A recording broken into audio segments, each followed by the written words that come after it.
Hello, podheads, and welcome back to another episode of Over My Dead Pod. I'm your host today, Holly Spear. This is Kate Carter.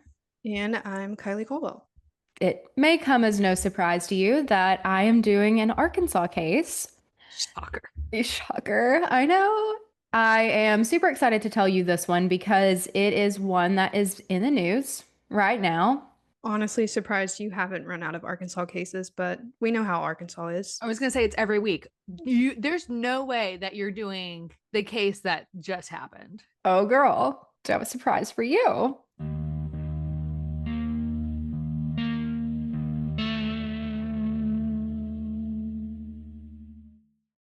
Picture this. You're 24 years old, living in Wauwatosa, Wisconsin. I hope I said that right. You've done everything right. You've graduated from one of the best business schools in the state, and you've landed a prestigious job in New York City. You've got your whole life ahead of you. That was John Craig Schmutzer. In 2018, John walked across the stage at the University of Wisconsin's business school and picked up a degree in finance. He was smart, ambitious, and the kind of guy people wanted on their team. Straight out of college, he got an analyst position in the healthcare division of Jefferies Financial Group in New York. And for a while, life in the big city was exciting. But deep down, John missed home. He missed Wisconsin, the seasons, the slower pace, and the people. So he moved back to Wauwatosa and got a job at BMO Harris Bank in their commercial banking department. He wasn't just good at it, he was exceptional. His coworkers respected him, his bosses valued him, and he fit right back into the life in the Midwest.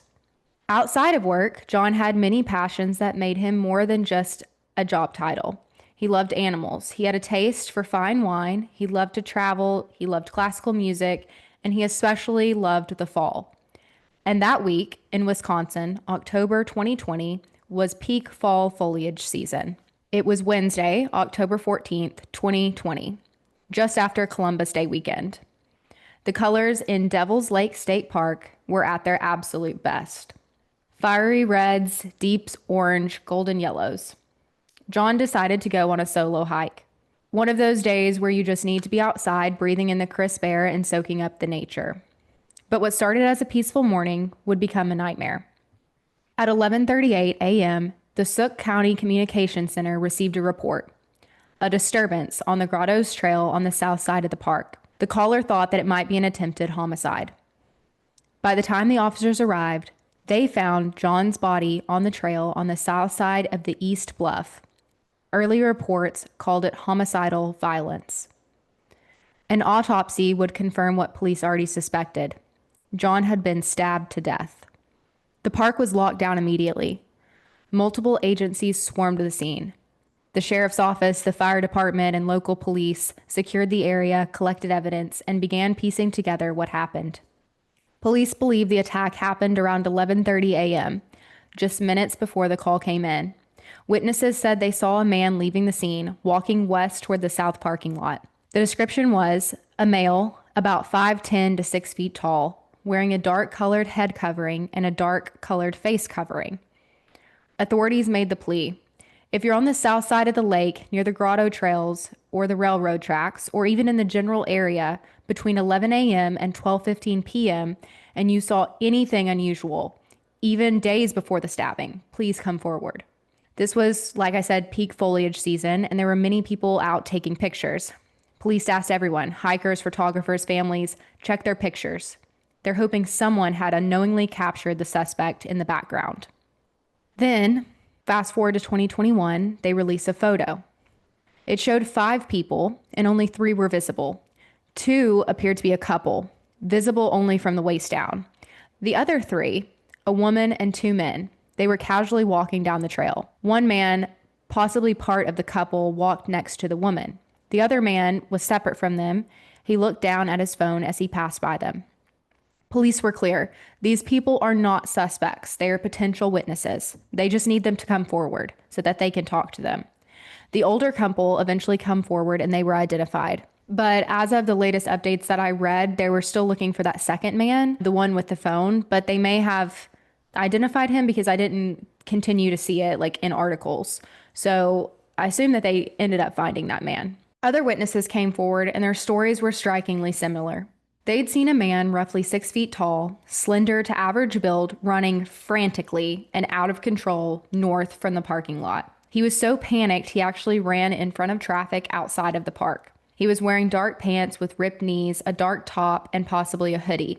So not running gear. He's not a jogger. People immediately think that he stands out. He even falls down multiple times as he runs. This mostly matched the original police description, except the head covering was gone. Did he take it off to avoid suspicion? But to be real, he's sprinting away from a crime scene. Like, to leave your ski mask on would be a dead giveaway. So in my mind, these accounts match each other. The Suck County Sheriff's Office said they believed these sightings matched their person of interest. Then, detectives confirmed that they collected DNA at the scene, though they didn't say what kind. And then they released a behavior profile of the killer. They said that this was likely a random attack. There was no evidence that the suspect knew John. The suspect probably carries a knife regularly. Friends and family might even have noticed behavior changes after the murder: anxiety, stress, obsession with the news coverage, etc. The suspect might have a history of mental health struggles, drug or alcohol abuse, or all of the above. They could have recently gone through a major life change, a breakup, job loss, illness. They might be easily angered, abusive, or impulsive. They might have recently changed their appearance, whether that's a haircut, clothing style, and even their mode of transportation. And they might be injured.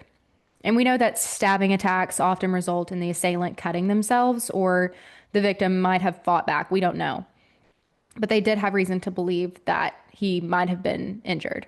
Investigators even speculate the suspect might tell people that they were victims of a crime or of an accident when asked about their injuries. So a little grab for sympathy.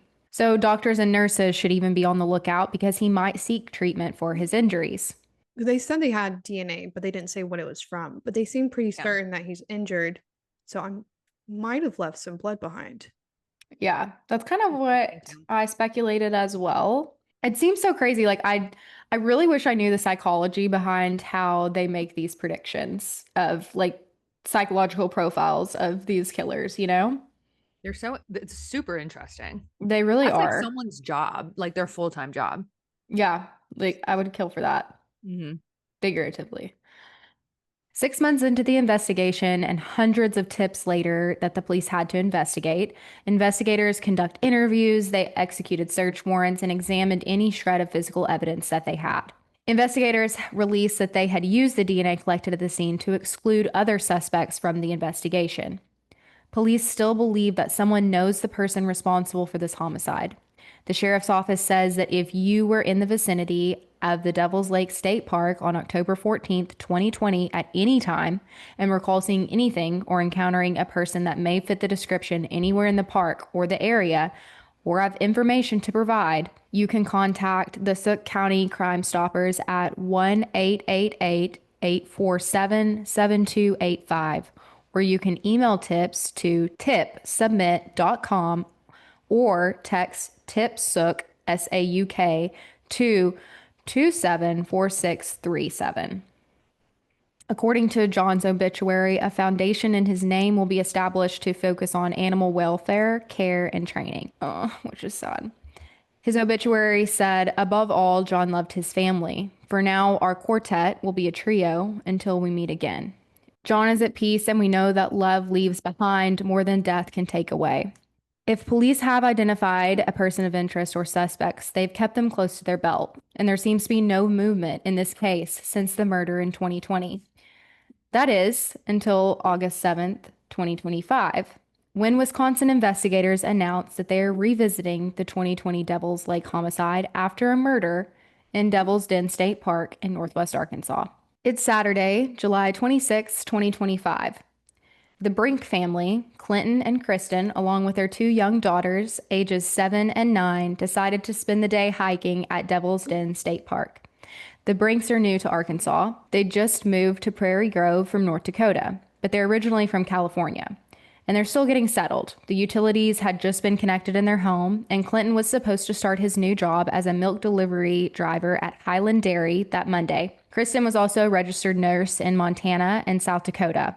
but it's not clear whether she had planned to work as a nurse in Arkansas or if she was still exploring her working options. Devil's Den is beautiful but a little eerie. It's 2,500 acres of rugged hiking trails, dynamic rock formations, and sweeping views of the Ozark National Forest. The kind of place that draws families, nature lovers, and sometimes the kind of people you never hope to cross paths with. So while the family was out on the trail, without warning, the husband is attacked. In that instant, Kristen has to make a choice, and she makes it without hesitation. She grabs her daughters and somehow, in the chaos, gets them to safety and hides them. But Kristen, she's not done. She turns back and she runs towards danger to save her husband. When she reaches him, this man attacking her husband then turns and attacks her. By the time the Arkansas State Police were notified at 2:40 p.m., it's already too late. Officers find the couple's body about a half a mile down the trail. Both had been brutally stabbed. Police described the scene as horrific. We don't know where the children were found or if they witnessed any part of the attack, but what we do know is thanks to their mother, they were physically unharmed. The park is immediately locked down. No one in, no one out. Police say the attacks appear to be completely random. So the trail's isolation and lack of cell service could have made this the perfect place for a killer to vanish. But the suspect wasn't invisible. Other hikers and even the daughters of the couple provided descriptions. Police were able to release a composite sketch and ask the public for help. Then they received more than 500 tips. I think we sent the sketch back and forth to each other. I think you guys have seen it. It's like actually an okay sketch. I think it kind of does look like a lot of people in Arkansas, like a lot of just skinny men in Arkansas. I didn't think it looked anything like the dude. I didn't either. I really I feel like the sketch in general was a good sketch, but not of the guy. I've never seen a sketch where I've been like, that's him. Yeah. I guess they work, but same as Kate, like I really haven't seen one that I'm like, yeah, that I know who that is. But people have called in tips where they're like, I know that person, so I guess. They also release a witness photo. A man standing with his back to the camera, and he's wearing dark pants, a gray baseball cap, a black backpack, and a black long sleeve shirt. Also, it's July in Arkansas, and if you've been here in July, you know that that's very unusual, and you would be very uncomfortable in that attire. So he's already standing out. And the picture to me kind of looked like maybe a trail cam. I don't know that, but it wasn't like a picture that someone had taken of like the scenery. Like it was close up of this man, and you can't see his face or anything. Like I said, he's standing with his back to the camera. Witnesses also report that they saw him wearing fingerless gloves and sunglasses. Now, those things aren't visible in the image. Investigators say that he may have left the park in a black four-door sedan, possibly a Mazda.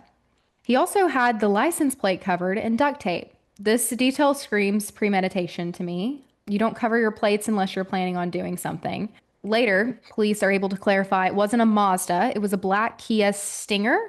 Never heard of that car. And police get close to 10 different videos of the car from businesses and homes near the park. The FBI steps in, and this is where things start to unravel for the suspect because despite the disguise, the deception, the precautions, he was sloppy. And just 4 days later, in Springdale, Arkansas, about 30 miles from Devil's Den, police swarm a barbershop. And inside is Andrew James McGann, 28 years old, and he's mid-haircut. They yank this man from the chair, and he's still got the haircutting cape like around his neck. And he does in his mugshot too. And they arrest him for the murders of Clinton and Kristen Brink. Why did they take the little cape with them to the jail? I don't know, but I'm so glad they did because he looks ridiculous in his picture. It looks, yeah. So in the parking lot of the barbershop is his black Kia Stinger, and inside is what appears to be blood. McGann is a school teacher. That's right, he's a school teacher. Or at least he was supposed to be. He had just been hired by Springdale Public Schools, but he hadn't started yet. As you know, it's July and school's about to start in August. He held his teaching license in Arkansas, Texas, and Oklahoma. But his record wasn't completely spotless because in 2023, while working at Donald Elementary in Flower Mound, he was placed on administrative leave over concerns about classroom management, professional judgment, and student favoritism. He ended up resigning that May. He then goes on to work at Broken Arrow and later Sand Springs, Oklahoma, both outside of Tulsa. There's no disciplinary action there and nothing in his background that would raise any red flags in like the application process. There was some rumors in the beginning that there was some inappropriate conduct with female students, but internal investigations found no evidence of this, and this was coming like a report from the school district. So that kind of cleared up that rumor that was kind of circulating a little bit. I think we might have even talked about it last time that that was something that was being said, but the school districts have said that's not why he left. During a press briefing, Arkansas State Police Colonel Mike Hager said McMahon admitted to killing the couple, though they wouldn't share exactly what he said. DNA from blood found at the scene matched McGann. Cuts on his hand match what you'd expect from someone engaged in a violent struggle, kind of like we talked about in the first one. Police found items in his home consistent with the suspect's appearance in the witness photo. There were also knives, though police haven't confirmed if any of those were the murder weapon.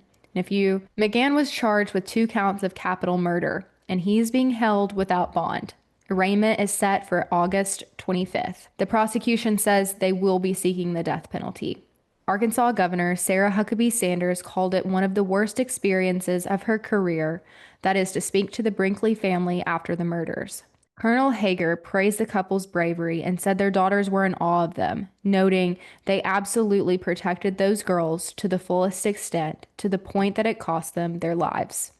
If you're wondering why we're talking about both of these cases, which take place in completely different states, hundreds of miles away, I think it's like 11 hours in between the states, that is because on August 8th, 2025, just days after McGann's arrest, Wisconsin investigators announced they are re-examining the 2020 murder of John Craig Schmutzer. And that is because the similarities are pretty hard to ignore. Other than the fact that they're both devil-named state parks. We have the Devil's Den and we have Devil's Lake. So there's that. But both were random attacks on hikers in remote areas. Both involved a white male suspect of medium build. Both wore dark clothing during the attack. In both, the attacker might have been injured during the attack. If you remember, in the first one, the profile said he might have been injured and might be seeking medical attention. And then this one, we also know that he injured himself in the attack. Though that's not uncommon for a stabbing, we know that happens a lot. That's just another little connection. We know that DNA evidence exists in both cases. It's a confirmed match in Arkansas, and maybe we can compare those to the Wisconsin DNA. In the Wisconsin's profile, police predicted the killer might try to alter his appearance. And in Arkansas, if you remember, McGann was caught mid-haircut just days after the murder. So he's kind of fitting the profile of what the Wisconsin police gave to the public. Full disclosure, we don't know if they're connected. Police are still working to figure that out. But if they are, that would mean John's killer has been found. Until then, John Craig Schmutzer's case remained unsolved, and his family, like the Brink family, deserves justice. So if you were at the Devil's Lake State Park on October 14th, 2020, and you saw anything, even if it seemed small, call the Sook County Crime Stoppers at 1-888-847-7285. And you can email tips to their tip line because someone out there knows who did this. And that is the case of John Schmutzer and the Brink family. The devil aspect is so eerie to me. I know. And a stabbing, I mean, very odd. What are the odds? I assume they have rushed this DNA from Arkansas back to Wisconsin. I would hope. I am surprised we haven't heard anything yet. I know. That was a couple days ago that they announced that. I think that someone sent it in our group message. And I tend to think that like before a police department just like willy-nilly like goes and says that kind of stuff, they have something that leads them in that direction. More than just the public saying, this is weird, you know, like they have something. But to be in a completely different state, there has to be some, for them to put the two together, there has to be some type of like weird thing. I at least have to assume that they know that he was in Wisconsin at that time. I'm just assuming there, but like, I don't know. To say it publicly to the media is a pretty bold statement. For sure. And actually, this is crazy, but while I was writing this, like editing this story to tell you guys, just 5 hours ago, I got an update on my phone that he is pleading not guilty. After he confessed. After he confessed. I bet his attorney's so happy right now. Like that would piss me off. Yeah. Yeah. You're like, I can't help you once that happened, you know? Yeah. What do you do at that point? I mean, I know we know false confessions happen every day and people are innocent until proven guilty. I hope that they get the right guy, but this is going to be a wild one to watch if it goes to court. We know a lot of things can change before court if he gets offered something, taking death penalty off the table, because right now Arkansas seems like in all the reports they're dead set on the death penalty. So, yeah. If I was the prosecutor, we have DNA, we have a confession, I'd be like, fine, we'll go to trial. yeah. Easy. I would love to. Well, this will be interesting to watch as this develops in real time. Should we officially jump into overtime?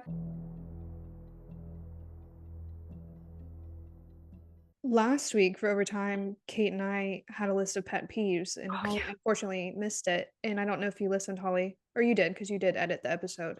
But this will be the Holly pet peeve overtime. Okay, Kylie outed me last week about the whole freaking toilet situation where I leave the toilet seat up. I want to clarify this because I had a few people ask me. Okay, wait. The toilet seat, but the lid. I leave the lid up. You leave the lid up, and that's what I was talking about. I didn't know that was a weird thing.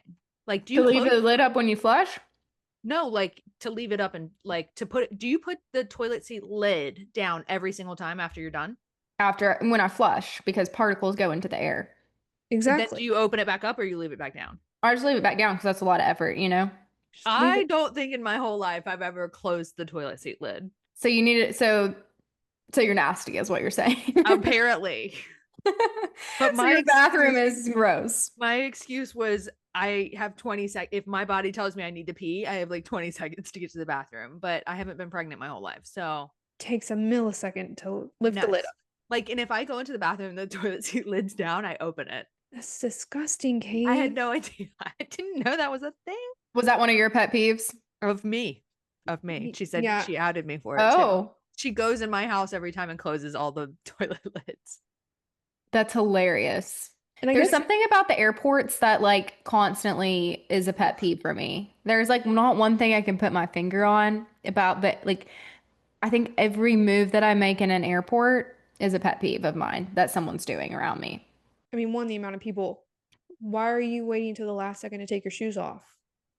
Yeah. Why are you standing up in line when your group hasn't been called yet? You know that you can't get on until your group is called. Why would you stand in line? Why do you take 2 seats? Oh, yeah. Why are you putting your bag on the seat by the gate and there's nowhere else for people to sit? The 2-seat, 3-seat thing pisses me off. Pisses me off. You know what pisses me off the most at the airport is when people stand right by the like conveyor belt after the x-ray machine, like right up on it. Yeah. And they're like behind you in line or something and they just stand there the whole time. Yeah. Like back up until your stuff's out. And then you grab your bin and you move away from the belt. Then you go put your shoes on somewhere else and then you put the bin back. Do not put your shoes on right fucking there. Yes, move out of the way. It's like people have never been in society before. They act like non-humans at airports. It's insane. Could you imagine being a TSA agent? I would also just be a shitty person. What about when the plane lands and people start standing up before they can even get off the plane? The seatbelt sign hasn't even gone off yet. Where are you gonna go? You're just gonna stand there? I make me nervous. I wait no matter where I am in the plane. I actually wait until everybody deboards. I mean, that's one way to do it. I know when I can get up, and that's when the person in front of me gets up and gets off. Then I can get behind them. I can't just stand in line. You know what another pet peeve is? When you're on the plane and you're asleep and somebody wakes you up for the drinks. That's a pet peeve of mine. Oh, me too. If I'm asleep, there's a reason I'm asleep. Sometimes if I just don't want to talk to the flight attendant when she's coming around, I'll just pretend to be asleep. If you woke me up. I don't even listen to stuff. And when I walk in the airport, now I don't do it because of Millie, but I used to every single time my whole life walking in the airport, I would put headphones in, not play any music because I need to hear if something's happening, but just so people wouldn't talk to me. That's another pet peeve. Don't talk to me when I have AirPods in or like my Beats headphones. Mm-hmm. Are we mean people? No. I feel like these are very common. I feel like our audience would agree with us. Yeah. And if you don't, it's a learning experience. Maybe you do these things and no one's told you. It might be you. Yeah. Oh my God. Okay. Let me just say this. If you yell at a gate agent, you're a horrible human. No fly list immediately. If I were the gate agent, flights that are full and they bumped someone off the flight in order to put a flight attendant on to get to another location. If that were me, I would be livid. So, okay. If someone gets bumped off a flight, they get compensated twice the amount of their ticket price. I know, but I would still be mad. Even if I had nowhere to go, I was just going home back from vacation, I You, would still be mad. I mean, you'll hear it sometimes. They'll be like, we're oversold. We need 5 people to volunteer, blah, blah, blah. I've always wanted to do that. Yeah. Well, fun fact, they'll be like, you can get this much plus your plane ticket. There's ways around that. You can get much more. So just know that. I've been sitting at the gate before where they say, okay, we need a bump certain amount of people, we'll pay Yeah. you this much. And people, I think this is a life lesson. Everyone comes together and they hold out so that the price goes up. Yes, it's a thing. Yes. It's totally a thing. But also there's always I learned this from like just being around the airline industry. You can always get more than they say. Legally, they're supposed to like pay you a certain amount. So look up for your flight, however much your ticket was, it should be like twice amount of your ticket plus whatever they're saying. So and they put you if it's overnight, they have to put you in a hotel and you get a meal voucher. So like if you ain't in a rush and you're single and you're not going home to someone, take it. That's a free vacation. No, Even 100%. even if you're not single and you hate your spouse, Right? You need a break? You don't have the kid with you? maybe we will all get bumped off of our flights when we go to Denver. That'd be so great. All right. And with that, thanks for tuning in to another episode of Over My Dead Pod. If you like this podcast, send it to someone else that likes true crime podcasts and go ahead and 5-star rate us on wherever you're listening and give us a little follow. And we will see you next time with another case. Bye. Bye. Bye.